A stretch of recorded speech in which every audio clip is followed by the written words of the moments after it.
dissolving it in water and testing it with a pH meter. And yet in a Lewis acid, Lewis base reaction, you can think of an alkene, say, as a proton donor under certain circumstances. Now, by the time you get to an alkyne, now you've got 50% S character in your CH bond. And now these are reasonably acidic. They're still very weak acids. Your pKa is only 25. That's really, really, really weak still. It's not even like water, which you think about as an acid forming hydroxide anion. It's still a very weak acid, or alcohol forming an acid, giving up a proton and forming an alkoxide anion. And yet our pKa is about 25. And I'll show you an implication of that in just a moment when we start to talk a little more about alkanes. But the point of this comes back to what I was saying before about about Grignard reagents being very reactive toward water. A Grignard reagent acts as a base with water. And so if you expose a Grignard reagent like butyl magnesium bromide to water, the water acts like a Bronsted acid, and you get butane and bromomagnesium hydroxide, a mixed salt here. So this is a Bronsted acid, Bronsted base reaction, if you think about it. We have water acting as an acid on the left half side of the equation. We have our alkane as an acid on the right side of the equation. And because the pKa difference is so humongous, the pK of water is 15.7, the pK of butane is about 50, I don't even bother to write an equilibrium arrow. The equilibrium constant is 10 to the 34th, right? It's 10 to the difference in pKa's. That reaction lies so far to the right that there's just no component to the left on it. And that's true with whether it's with water or an alcohol. And so just by comparison, imagine for a moment I wrote, let me pick a particular alcohol. We'll pick ethanol as an alcohol. And so now we would get butane and a ethoxy magnesium bromide. And of course, this would be the same with a carboxylic acid, or just about anything that you would normally think about as even mildly acidic.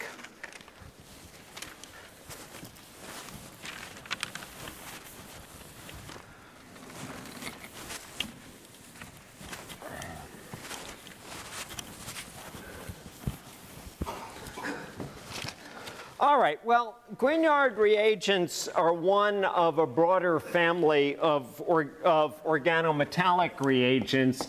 Another member of the family that reacts very, very similarly are organolithium reagents.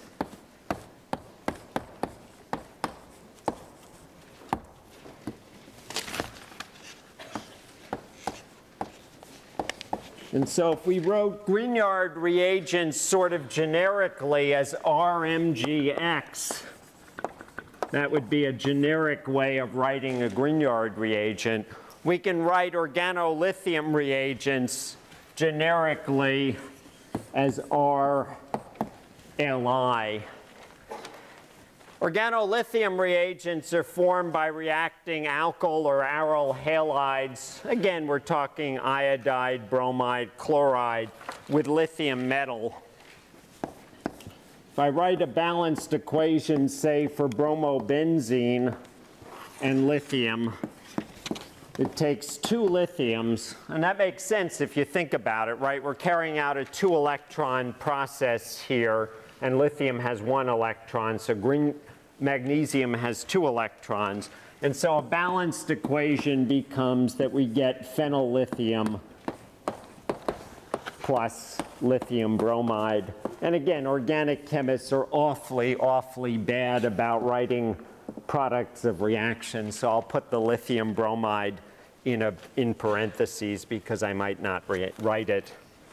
So typically, if I were writing this as, say, a synthetic reaction, and I imagine generating an organolithium compound and, say, reacting it with an organic compound, I'll give you an example of what I might write.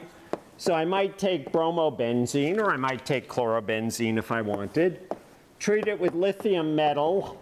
Now, organolithium reagents can be generated in ethers. An ether can serve to coordinate, but they also form clusters, and so they actually can be generated in other solvents, including hydrocarbons.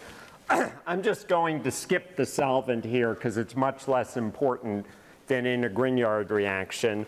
And let's say as my partner, since I gave you a ketone before, I'll take an aldehyde. The aldehyde I've chosen is pivaldehyde, that's the trivial name, or 2,2-dimethylpropanal would be the IUPAC name.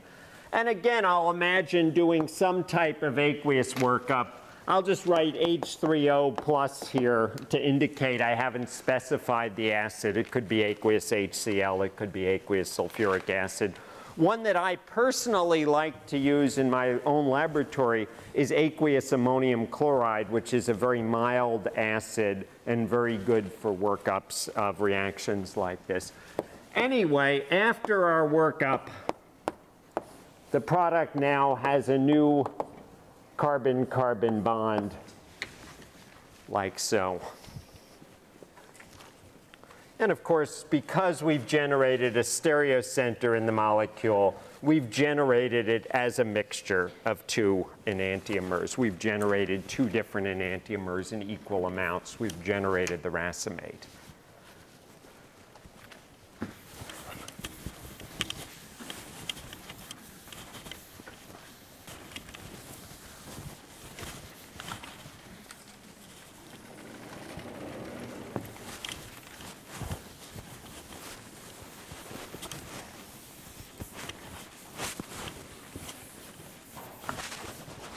All right, in part because your textbook mentions various different organometallic reagents at this point, I want to follow along, and in part because I want to remind you of what I think are really useful items, and in part because I want to tie into this concept of pKa.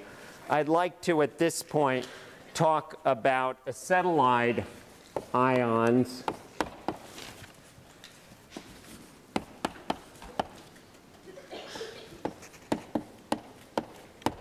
And I see I have a question.